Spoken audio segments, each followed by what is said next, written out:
Hersey Blanchard Situational Leadership. Ini ilmu yang dari zaman dulu udah tahu, sederhana banget.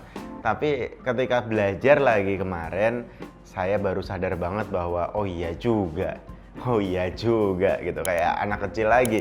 Ternyata memang bener sih, makin sederhana ilmu itu sebenarnya makin penting ilmu itu menurut saya. Akhirnya kayak fundamental mengenai keilmuan, semakin dia sederhana, mudah dimengerti, semakin mudah dipraktekkan, itu ilmu yang lebih penting. Good. Di sini kita melihat tim atau karyawan atau siapapun dalam organisasi Anda menjadi 4 jenis atau 4 tipe karyawan. Yang level 1 adalah level di mana dia belum mau, belum mampu. Jadi kalau ada suatu pekerjaan nih, dia belum mau, dia belum mampu. Jadi levelnya apa di sini? Levelnya direktif. Kita harus memberi arahan yang jelas, yang tegas, yang kayak diawasin, pelaksanaannya dengan sangat ketat gitu. Mungkin ini bisa jadi untuk pekerjaan yang sulit atau karyawan yang baru atau waktu yang terbatas. Jadi di game ini adalah belum mau dan belum mampu. Ketika ngomongin ini, cara ngomongnya gimana? Mengkomunikasikan ekspektasi. Kita berikan arahan yang sangat jelas dan detail. Kita jadwalin pekerjaannya. Oh iya, minggu ini apa, minggu depan apa, sehingga kayak dia jelas banget apa yang harus dilakukan, gimana step-stepnya dan gimana timelinenya gitu. Dan goal dia harus mempertahankan standar kinerja. Terakhir adalah memperjelas peran pemimpin. Kita harus jadi pemimpin yang bisa kayak direktif, dengan sangat jelas memberikan perintah, memberikan arahan, memberikan bimbingan untuk orang-orang level 1 ini, orang-orang yang belum mau dan belum mampu. Oke, level 2 apa? Level 2 adalah orang-orang yang dia mau, semangat, ngerjain, aku mau Pak, aku mau ngerjain, tapi belum mampu. Jadi mau, belum mampu. Kalau mau belum mampu gimana? Itu level 2. Levelnya adalah konsultatif. Kita harus jadi leader yang konsultatif. Konsultatif gimana? Ide dan arahan dari leader dengan pendekatan yang persuasif. Tim melaksanakan. Biasanya ini digunakan untuk pekerjaan-pekerjaan yang level tingkat kesulitannya sedang. Karyawannya mungkin agak baru atau waktu yang agak terbatas.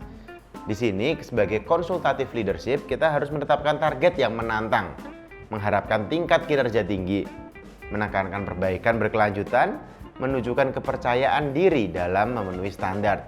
Jadi kayak jelas banget nih bahwa targetnya bikin semangat, kita targetin kayak harapan kita untuk kinerja cukup tinggi gitu, perbaikan berkelanjutan. Gamenya adalah gimana dia terus memperbaiki karena awalnya dia belum mampu. Nah, level 3 apa? Level 3 adalah orang-orang yang mampu tapi kurang mau. Jadi mereka punya kemampuan, ngerjain bisa tapi kurang mau. Nah, kalau level 3 apa? Partisipatif. Kita harus jadi leader yang partisipatif. Artinya apa? Menanyakan dan menggunakan ide tim dan diperkaya oleh leader. Jadi kita nanya, mulai ngobrol gitu kayak, oh ya idemu apa, rencanamu bagaimana gitu. Keputusan dan tanggung jawab tetap di tangan leader.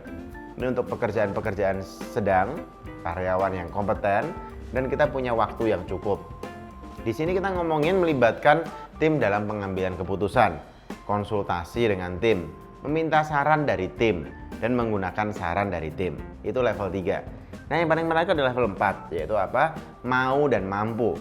Kalau udah mau dan mampu dan mau, artinya dia kompeten dan kayak willing. Orang-orang yang punya kemampuan dan punya kemauan. Level 4 apa? Delegatif. Gamenya adalah delegasi. Kita harus jadi leader yang mendelegasikan. Memberikan kewenangan ke tim, membuat keputusan dan melaksanakannya. Bebas terserah mereka. Kewenangannya di mereka, keputusannya di mereka, cara menjalankannya di mereka. Tanggung jawab tetap di tangan leader.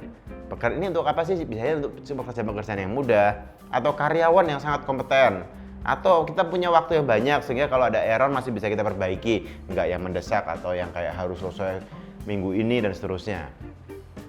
Nah, teman-teman, delegative leadership ini apa sih?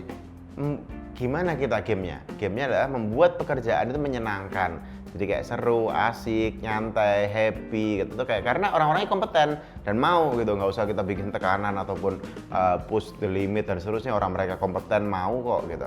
Berikutnya apa? Memperlakukan anggota tim atau karyawan dengan setara karena mereka sudah mampu. Jadi kita bisa ajak ngobrol, bisa diskusi, bisa kayak kita delegasikan, kita serahkan, kita percaya, kita kasih tanggung jawab. Itu bisa banget di level 4 ini.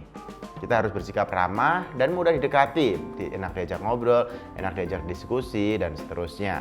Dan kita perlu menunjukkan kepedulian terhadap kesejahteraan tim, karena mereka adalah orang-orang yang berkontribusi penuh terhadap perusahaan, orang-orang yang membawa perusahaan menjadi lebih baik. Dan ini poin yang bikin saya belajar ulang adalah ini. Dulu saya pikir kayak namanya orang itu kalau mau tumbuh harus dikasih kepercayaan penuh, didelegasikan, udah terserah kamu, ngikut kamu, aku tahu jadi aja, tahu beres aja. Dulu saya model yang kayak gitu sering banget.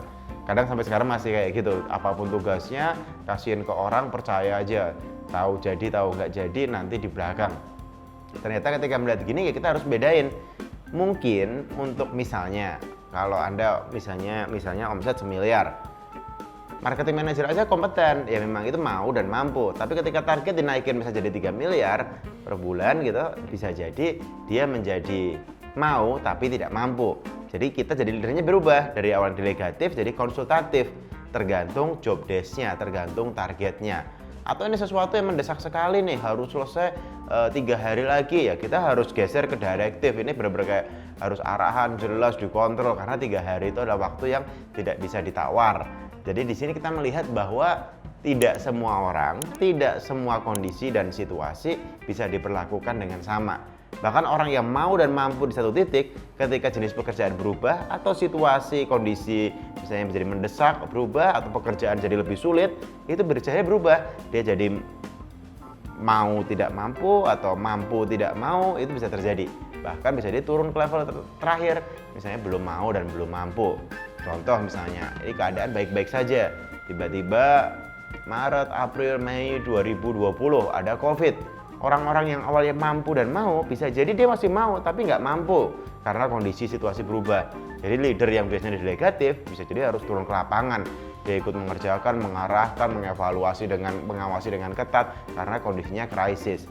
Di sini jadi enak melihatnya bahwa tiap pekerjaan definisikan dulu dia belum mau belum mampu, atau dia mau belum mampu, atau mampu kurang mampu, atau mau dan mampu.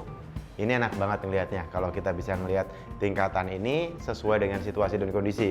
Akhirnya untuk satu jenis pekerjaan bisa jadi oke, delegatif, untuk satu pekerjaan bisa jadi oke, direktif, dan seterusnya. Jadi kita bisa jadi leader yang lebih situasional. Thank you.